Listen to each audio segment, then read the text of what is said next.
Good morning दोस्तों। स्वागत है आप सबका मेरे ब्लॉग में।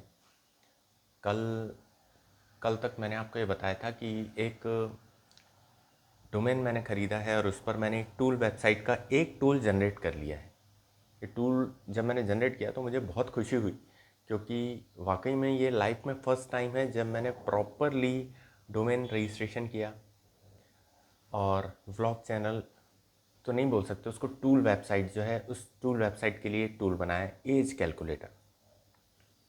हालांकि ये सब मैंने YouTube से देखा, सीखा, प्रैक्टिस किया और बहुत समय से मैं चाह भी रहा था कि वेबसाइट डेवलपमेंट पे जाऊं, डिजिटल मार्केटिंग को धीरे धीरे धीरे धीरे एनालाइज करना चालू करूं, क्योंकि बहुत सारे टूल्स तो मुझे मालूम हैं लेकिन उसको प्रैक्टिकली इम्प्लीमेंट कैसे करना है।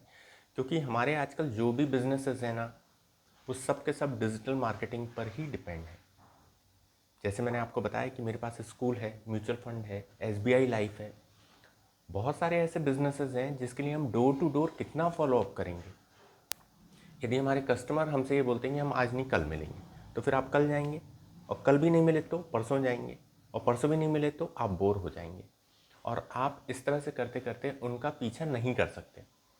तो इन लास्ट 2 डेज़ में मेरी यही प्लानिंग है कि मैं डिजिटल मार्केटिंग को प्रॉपर टाइप से इम्प्लीमेंट करूँगा और धीरे धीरे धीरे उस इम्प्लीमेंटेशन को अपने बिजनेस के लिए कन्वर्ट करूँगा, जिससे ये सारे बिजनेसेस जो हैं ये टॉप पर पहुँचना स्टार्ट कर पाएँ।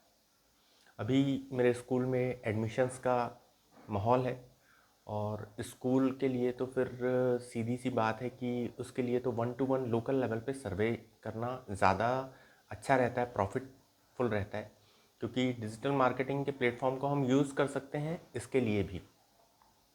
लेकिन ऐसा मैंने देखा कि बहुत ज़्यादा कारगर 1-to-1 सर्वे ही होता है।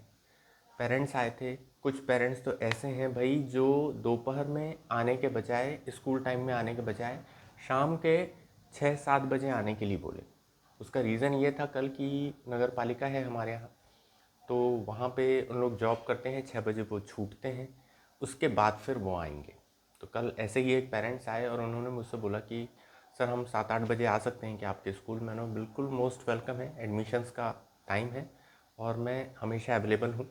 उसके बाद उन लोग आए, उन लोगों ने अपने बारे में बताया कि कैसे वो ऑलरेडी एक स्कूल में टीच करते हैं, एक टीचर हैं, एक नगर पालिका में जॉब करती हैं। तो जो पिता हैं वो एक स्कूल में ऑलरेडी जॉब करते हैं और उसी स्कूल में उनकी बच्ची भी पढ़ाई करती है।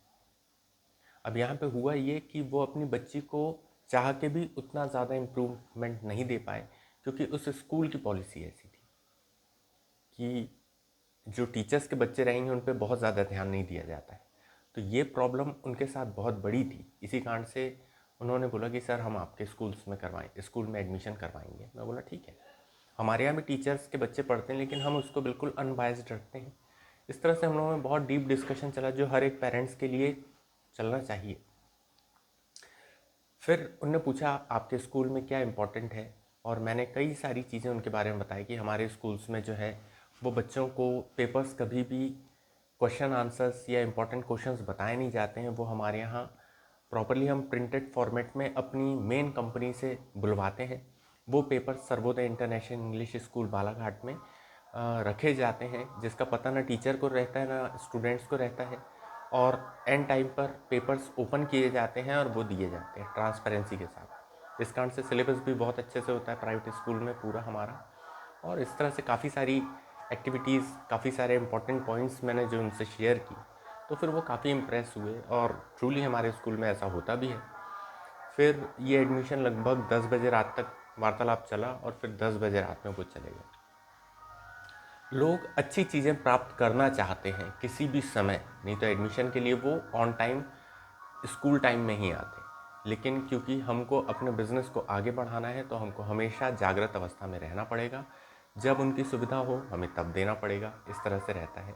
आप कौन कौन से बिजनेसेस करते हैं आप भी मुझे बताइएगा, जिससे हम आपसे डिस्कशन से भी ये सारी चीज़ें निकाल पाएँ।